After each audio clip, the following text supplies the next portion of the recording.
Hello ನಮಸ್ಕಾರ. Daily movie ಅಪ್ಡೇಟ್ಸ್ನ episode 8ಕ್ಕೆ ಸ್ವಾಗತ. Shivanna, Raj B Shetty ಹಾಗೂ ಉಪೇಂದ್ರ ಅಭಿನಯಿಸಿರುವ 45 ಸಿನಿಮಾದ ರಿಲೀಸ್ ಡೇಟ್ ಫೈನಲಿ ಅನೌನ್ಸ್ ಆಗಿದೆ.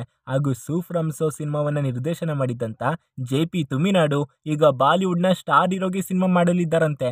ಯಾರಿಗೆ ಅಂತ ಗೊತ್ತಾಗಬೇಕಾ? ಹಾಗಾದರೆ ವಿಡಿಯೋನ ಪೂರ್ತಿ ನೋಡಿ. Also Kichcha 47 movie update, Kantara movie update, Dhruva Sarja, KD movie update, ಇದೇ ರೀತಿ ಇವತ್ತು ಕೂಡ ಒಳ್ಳೆ ಸಿನಿಮಾ ಸುದ್ದಿಗಳೇ ಇವೆ.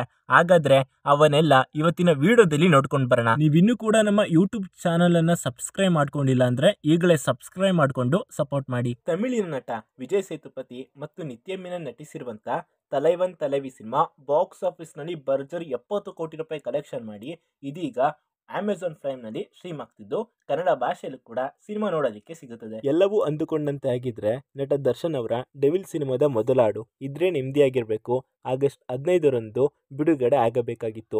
ಆದರೆ ಆಗಸ್ಟ್ 14ರಂದು ದರ್ಶನ್ ಅವರ ಜಾಮೀನು ರದ್ದಾದ ಕಾರಣ ಅವರು ಮತ್ತೆ ಜೈಲಿಗೆ ಹೋಗಬೇಕಾಗಿ ಬಂತು. ಹೀಗಾಗಿ ಹಾಡಿನ ಬಿಡುಗಡೆಯನ್ನು ಕೂಡ ಮುಂದಕ್ಕೆ ಹಾಕಲಾಯಿತು. ಆದರೆ ಇದೀಗ ಚಿತ್ರತಂಡ ಮತ್ತೆ ಡೆವಿಲ್ ಸಿನಿಮಾದ ಪ್ರಮೋಷನ್ಗೆ ಮುಂದಾಗಿದ್ದು ಇದ್ರೆ ನೆಮ್ಮದಿಯಾಗಿರಬೇಕು ಹಾಡಿನ ಬಿಡುಗಡೆ ದಿನಾಂಕವನ್ನು ನಿಗದಿಪಡಿಸಿದೆ. ಸಿನಿಮಾದ ಹಾಡು ಆಗಸ್ಟ್ 24ರಂದು ಬೆಳಿಗ್ಗೆ 10:05 ಬಿಡುಗಡೆ ಆಗುತ್ತಿದೆ ಹಾಗೂ ಈ ವಿಚಾರವನ್ನ ಚಿತ್ರತಂಡವೇ ಅಧಿಕೃತವಾಗಿ ಹೇಳಿಕೊಂಡಿದೆ. ತರುಣ್ ಕಿಶೋರ್ ನಿರ್ಮಾಣದ ಏಳುಮಲೆ ಸಿನಿಮಾ ತನ್ನ ಕಂಟೆಂಟ್ ಮೂಲಕ ಸದ್ದು ಮಾಡುತ್ತಿದ್ದು ಹಾಡುಗಳು ಮತ್ತು ಟ್ರೈಲರ್ ಟೀಸರ್ ಮೂಲಕ ಪ್ರೇಕ್ಷಕರ ವಲಯದಲ್ಲಿ ನಿರೀಕ್ಷೆನ ಹೆಚ್ಚಿಸಿದೆ. ಇದೀಗ ಈ ಸಿನಿಮಾದ ಬಿಡುಗಡೆ ದಿನಾಂಕ ಕೂಡ ನಿಗದಿಯಾಗಿದ್ದು ಪುನೀತ್ ರಂಗಸ್ವಾಮಿ ಆಕ್ಷನ್ ಕಟ್ ಹೇಳಿರುವ ಏಳುಮಲೆ ಸಿನಿಮಾ ಇದೇ ಸೆಪ್ಟೆಂಬರ್ 5ರಂದು ತೆರೆಗೆ ಬರ್ತಿದೆ. ಕನ್ನಡ, ತಮಿಳು ಹಾಗೂ ತೆಲುಗು ಭಾಷೆಯಲ್ಲೂ ಕೂಡ ಸಿನಿಮಾ ಬಿಡುಗಡೆ ಆಗಲಿದೆ. ಸ್ಯಾಂಡಲ್ವುಡ್ನ ಸೆಂಚುರಿ ಸ್ಟಾರ್ ಶಿವರಾಜ್ ಕುಮಾರ್ ಅವರು ಮತ್ತೆ ತಮ್ಮ ಸಿನಿಮಾ ಕೆಲಸ ಕಾರ್ಯಗಳಲ್ಲಿ ಬ್ಯುಸಿಯಾಗಿದ್ದಾರೆ. ಇತ್ತೀಚೆಗೆ ಅವರ ಡ್ಯಾಡ್ ಸಿನಿಮಾದ ಮುಹೂರ್ತ ಕೂಡ ನಡೆದಿತ್ತು. ಇದರಲ್ಲಿ ಶಿವಣ್ಣನಿಗೆ ನಾಯಕಿಯಾಗಿ ಶರ್ಮಿಳಾ ಮಂಡ್ರೆ ನಟಿಸುತ್ತಿದ್ದು ಇದರ ಜೊತೆಗೆ ಕನ್ನಡ ಚಿತ್ರರಂಗದ ಕ್ರಿಯೇಟಿವ್ ಡೈರೆಕ್ಟರ್ ಹೇಮಂತ್ ರಾವ್ ನಿರ್ದೇಶನದ ಬಹು ನಿರೀಕ್ಷಿತ ಸಿನಿಮಾ 666 ಆಪರೇಷನ್ ಡ್ರೀಮ್ ಥಿಯೇಟರ್ ಒಂದಷ್ಟು ಪೋಸ್ಟರ್ಗಳು ಈಗಾಗಲೇ ಕುತೂಹಲವನ್ನು ಹೆಚ್ಚಿಸಿವೆ. ಶಿವಣ್ಣ ಹಾಗೂ ಡಾಲಿ ಧನಂಜಯ್ ಅವರ ಫಸ್ಟ್ ಲುಕ್ ಗಮನ ಸೆಳೆದಿದೆ. ಶಿವಣ್ಣ ಹಾಗೂ ಧನಂಜಯ್ ಒಟ್ಟಿಗೆ ನಟಿಸುತ್ತಿರುವ 666 ಆಪರೇಷನ್ ಡ್ರೀಮ್ ಥಿಯೇಟರ್ ಸಿನಿಮಾದ ಮೇಲೆ ಸಹಜವಾಗಿ ನಿರೀಕ್ಷೆ ಹೆಚ್ಚಾಗಿದೆ.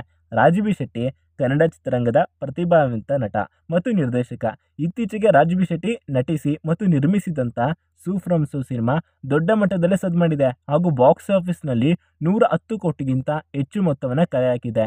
ಇದೀಗ ಅವರ ಇನ್ನೊಂದು ಸಿನಿಮಾ ಬಿಡುಗಡೆಗೆ ಸಿದ್ಧವಾಗ್ತಿದ್ದು ಆ ಸಿನಿಮಾದ ಹೆಸರು ರುಧಿರಂ. ಇದೊಂದು ಮಲಯಾಳಂನ ಪಕ್ಕ ಥ್ರಿಲ್ಲರ್ ಸಿನಿಮಾ ಅನ್ನೋದು ಟೀಸರ್ನಿಂದ ಗೊತ್ತಾಗ್ತಿದೆ. ಈಗ ಸೆಪ್ಟೆಂಬರ್ 5ರಂದು ಕನ್ನಡದಲ್ಲೂ ಕೂಡ ಈ ಸಿನಿಮಾ ರಾಜ್ಯಾದ್ಯಂತ ಬಿಡುಗಡೆ ಆಗ್ತಿದೆ. ಟಾಲಿವುಡ್ನ ಮೆಗಾಸ್ಟಾರ್ ಚಿರಂಜೀವಿ ಅವರು ಸದ್ಯಕ್ಕೆ 70ನೇ ವರ್ಷದ ಹುಟ್ಟುಹಬ್ಬವನ್ನು ಆಚರಿಸ್ಕೊಳ್ತಿದ್ದಾರೆ. ಒಂದೇ ಸಾರಿ ಬ್ಯಾಕ್ ಟು ಬ್ಯಾಕ್ 3 ಪ್ರಾಜೆಕ್ಟ್ಗಳಲ್ಲಿ ಬ್ಯುಸಿಯಾಗಿದ್ದಾರೆ. ಮೆಗಾ ಫ್ಯಾನ್ಸ್ಗಳು ಥಿಯೇಟರ್ನಲ್ಲಿ ಸೆಲೆಬ್ರೇಷನ್ ಮಾಡೋದಕ್ಕೆ ಕಾದು ಕೂತಿದ್ದಾರೆ. ಅವರ ವಿಶ್ವಂಬರ ಸಿನಿಮಾದ ಶೂಟಿಂಗ್ ಕಂಪ್ಲೀಟ್ ಆಗಿದ್ದು VFX ಕೆಲಸಗಳು ಬಾಕಿ ಇದ್ದು ಅವನ್ನೆಲ್ಲ ಕಂಪ್ಲೀಟ್ ಮಾಡೋದಕ್ಕೆ ಇನ್ನು ಸರಿಸುಮಾರು 5 ತಿಂಗಳು ಬೇಕಂತೆ. ಆದ್ರಿಂದ ವಿಶ್ವಂಬರ ಸಿನಿಮಾವನ್ನು 2026ರ ಸಮ್ಮರ್ಗೆ ರಿಲೀಸ್ ಮಾಡೋದಾಗಿ ಮೇಕರ್ಸ್ಗಳು ಅನೌನ್ಸ್ ಮಾಡಿದ್ದಾರೆ. ಇನ್ನು ಅನಿಲ್ ರವಿಪುಡಿ ಹಾಗೂ ಚಿರಂಜೀವಿಯವರ ಕಾಂಬಿನೇಷನ್ನಲ್ಲಿ ಬರ್ತಿರುವಂಥ ಮೆಗಾ 157 ಸಿನಿಮಾದ ಟೈಟಲ್ ರಿವೀಲ್ ಆಗಿದೆ. ಸಿನಿಮಾಗೆ ಮನಶಂಕರ ವರಪ್ರಸಾದ್ ಗಾರು ಎಂಬ ಟೈಟಲ್ ನೀಡಲಾಗಿದ್ದು ಸಿನಿಮಾ ಮುಂದಿನ ವರ್ಷ ಅಂದರೆ ಸಂಕ್ರಾಂತಿಗೆ ಬರೋದು ಕನ್ಫರ್ಮ್ ಆಗಿದೆ.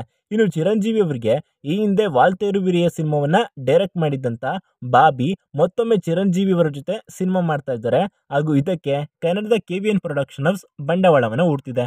ಇನ್ನು ಅಲ್ಲು ಅರ್ಜುನ್ ಮತ್ತು ಅಟ್ಲಿ ಕಾಂಬಿನೇಷನ್ನಲ್ಲಿ ಬರ್ತಿರುವಂಥ ಸಿನಿಮಾವನ್ನು ಬರೋಬ್ಬರಿ 600 ಕೋಟಿ ಬಜೆಟ್ನಲ್ಲಿ ತಯಾರು ಮಾಡಲಾಗುತ್ತಿದ್ದು ಇದೀಗ ಈ ಸಿನಿಮಾದಲ್ಲಿ ತಮಿಳು ನಟ ಮಕ್ಕಳ ಸೆಲ್ವನ್ ವಿಜಯ್ ಸೇತುಪತಿ ಕೂಡ ಒಂದು ಕ್ಯಾಮಿಯೋ ರೋಲ್ನಲ್ಲಿ ಕಾಣಿಸ್ಕೊಳ್ತಿದ್ದಾರಂತೆ. ಸದ್ಯಕ್ಕೆ ಸಿನಿಮಾದ ಶೂಟಿಂಗ್ ಮುಂಬೈನಲ್ಲಿ ನಡೆಯುತ್ತಿದ್ದು ಸಿನಿಮಾವನ್ನು 2027ಕ್ಕೆ ರಿಲೀಸ್ ಮಾಡಲು ಮೇಕರ್ಸ್ಗಳು ಪ್ಲಾನ್ ಮಾಡ್ಕೊಂಡಿದ್ದಾರೆ. ಕೆಲವು ದಿನಗಳ ಹಿಂದಷ್ಟೇ KD ಸಿನಿಮಾದ ಟೀಸರ್ ರಿಲೀಸ್ ಆಗಿತ್ತು. ಸಿನಿಮಾದಲ್ಲಿರುವ ಪ್ರಮುಖ ಪಾತ್ರಗಳನ್ನ ಪರಿಚಯ ಮಾಡಿಕೊಟ್ಟಿದ್ರು ಪ್ರೇಮ್. ಅಂತೂ ಇಂತೂ ಟೀಸರ್ ಬಂದಾಯಿತು. ಇನ್ನೇನಿದ್ರು ಸಿನಿಮಾ ನೋಡೋದಷ್ಟೇ ಬಾಕಿ ಅಂತ ಕಾದು ಕುಳಿತಿದ್ದ ಧ್ರುವ ಸರ್ಜಾ ಅವರ ಫ್ಯಾನ್ಸ್ಗೆ ಬೇಸರವಾಯಿತು. ಯಾಕಂದರೆ KD ಸಿನಿಮಾದ ಕೆಲಸಗಳು ಇನ್ನೂ ನಡೆಯುತ್ತಲೇ ಇವೆ. ಪ್ಯಾನ್ ಇಂಡಿಯಾ ಸಿನಿಮಾ ಆಗಿದ್ದರಿಂದ ಪ್ರೇಮ್ ಅವರು ಚಿಕ್ಕ ಪುಟ್ಟ ವಿಷಯದ ಬಗ್ಗೆನೂ ಕೂಡ ತುಂಬಾನೇ ಕಾಳಜಿಯನ್ನು ವಹಿಸ್ತಿದ್ದಾರೆ. ಇನ್ನು ಇತ್ತ KD ಸಿನಿಮಾಗೆ ಕಿಚ್ಚ ಸುದೀಪ್ ಅವರು ಕೂಡ ಎಂಟ್ರಿ ಕೊಡುತ್ತಿದ್ದಾರೆ ಎಂಬ ಸುದ್ದಿ ಗಾಂಧಿನಗರದಲ್ಲಿ ಓಡಾಡ್ತಲೇ ಇದೆ. ಸುದೀಪ್ ಅವರು ಕೂಡ ಗ್ರೀನ್ ಸಿಗ್ನಲ್ ಕೊಟ್ಟಿದ್ದಾರೆಂಬ ಮಾತು ಕೇಳಿ ಬರುತ್ತಿದೆ.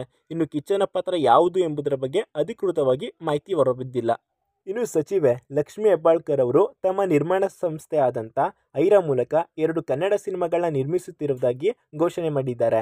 ಈ ಸಿನಿಮಾಗಳಲ್ಲಿ ಒಂದರಲ್ಲಿ ಗೋಲ್ಡನ್ ಸ್ಟಾರ್ ಗಣೇಶ್ ಹಾಗೂ ರಮೇಶ್ ಅರವಿಂದ್ ನಟಿಸಲಿದ್ದು, ಇನ್ನೊಂದು ಸಿನಿಮಾದಲ್ಲಿ ಡಾಲಿ ಧನಂಜಯ್ ಅಭಿನಯಿಸಲಿದ್ದಾರಂತೆ.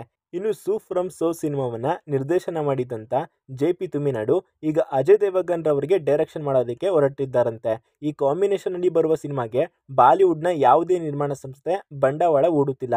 ಬದಲಿಗೆ ಕನ್ನಡದ ನಿರ್ಮಾಣ ಸಂಸ್ಥೆಯಾದ ಯಶ್ ಅಭಿನಯದ ಟಾಕ್ಸಿಕ್ ಚಿತ್ರಕ್ಕೂ ಹಣ ಹೂಡಿರುವ KVN ಸಂಸ್ಥೆ ಈ ಸಿನಿಮಾವನ್ನು ನಿರ್ಮಾಣ ಮಾಡಲಿದೆ ಎಂದು ವರದಿಯಾಗಿದೆ. ಇನ್ನು ಈಗಾಗಲೇ KVN ಸಂಸ್ಥೆ ಅಕ್ಷಯ್ ಕುಮಾರ್ ಮತ್ತು ಸೈಫ್ ಅಲಿ ಖಾನ್ ಕಾಂಬಿನೇಷನ್ನ ಚಿತ್ರದ ಮೇಲೂ ಕೂಡ ಹಣವನ್ನು ಹೂಡಿಕೆ ಮಾಡಿದ್ದು, ಈಗ ಈ ಸಿನಿಮಾ JP ತುಮಿನಾಡು ಹಾಗೂ ಅಜಯ್ ದೇವಗನ್ ರವರ ಸಿನಿಮಾವನ್ನು ಕೂಡ ನಿರ್ಮಾಣ ಮಾಡಲಿದೆ. ಸದ್ಯಕ್ಕೆ ಕಿಚ್ಚ ಸುದೀಪ್ ಅವರು ಬ್ಯಾಕ್ ಟು ಬ್ಯಾಕ್ ಸಿನಿಮಾಗಳಲ್ಲಿ ಬ್ಯುಸಿಯಾಗಿದ್ದಾರೆ. ಅನೂಪ್ ಭಂಡಾರಿ ನಿರ್ದೇಶನದ ಬಿಲ್ಲರಂಗ ಭಾಷೆ ಸಿನಿಮಾದ VFX ವರ್ಕ್ಗಳು ಯುರೋಪ್ನಲ್ಲಿ ಶುರುವಾಗಿದೆ ಎಂಬ ಮಾಹಿತಿ ಇದೆ. ವಿಜಯ್ ಕಾರ್ತಿಕೇಯ ಡೈರೆಕ್ಟ್ ಮಾಡ್ತಿರುವಂಥ ಕಿಚ್ಚ 47 ಸಿನಿಮಾದ ಸೆಕೆಂಡ್ ಸ್ಕೆಡ್ಯೂಲ್ ಚೆನ್ನೈನ ತೂತುಕುಡಿಯಲ್ಲಿ ಸ್ಟಾರ್ಟ್ ಆಗಿದ್ದು, ಕೆಲವೊಂದು ಆಕ್ಷನ್ ದೃಶ್ಯಗಳನ್ನ ಶೂಟ್ ಮಾಡಲಾಗ್ತಿದೆಯಂತೆ. ಇದೀಗ ಕೌಲುದಾರಿ, ಮರ್ಫಿ ಸಿನಿಮಾದಲ್ಲಿ ಆಕ್ಟ್ ಮಾಡಿದಂಥ ರೋಶಿನಿ ಪ್ರಕಾಶ್ ಅವರು ಹಾಗೂ ಕಿರಿಕ್ ಪಾಟಿ, ಚಮಕ್ ಮುಂತಾದ ಸಿನಿಮಾದಲ್ಲಿ ಕಾಣಿಸಿಕೊಂಡಂಥ ರಘು ರಾಮನಕೊಂಪ ಮುಂತಾದವರು ಕೂಡ ಈ ಸಿನಿಮಾದ ಚಿತ್ರೀಕರಣದಲ್ಲಿ ಭಾಗಿಯಾಗಿದ್ದಾರೆ. ತಮಿಳಿನ ಪ್ರದೀಪ್ ರಂಗನಾಥನ್ ಆಕ್ಟ್ ಮಾಡಿರುವಂಥ ಲಿಂಕ್ ಲವ್ ಇನ್ಶೂರೆನ್ಸ್ ಕಂಪನಿ ಸಿನಿಮಾದ ಗ್ಲಿಮ್ಸ್ ಇದೇ ಆಗಸ್ಟ್ 27ಕ್ಕೆ ರಿಲೀಸ್ ಆಗಲಿದೆ. ಹಾಗೂ ವಿಜಯ್ ದೇವರಕೊಂಡ ನಟಿಸಿ ಗೌತಮ್ ತಿನ್ನನೂರಿ ಡೈರೆಕ್ಟ್ ಮಾಡಿರುವಂಥ ಕಿಂಗ್ಡಮ್ ಸಿನಿಮಾ ಇದೇ ಆಗಸ್ಟ್ 28ಕ್ಕೆ ನೆಟ್ಫ್ಲಿಕ್ಸ್ನಲ್ಲಿ ಸ್ಟ್ರೀಮ್ ಆಗ್ತಿದೆ.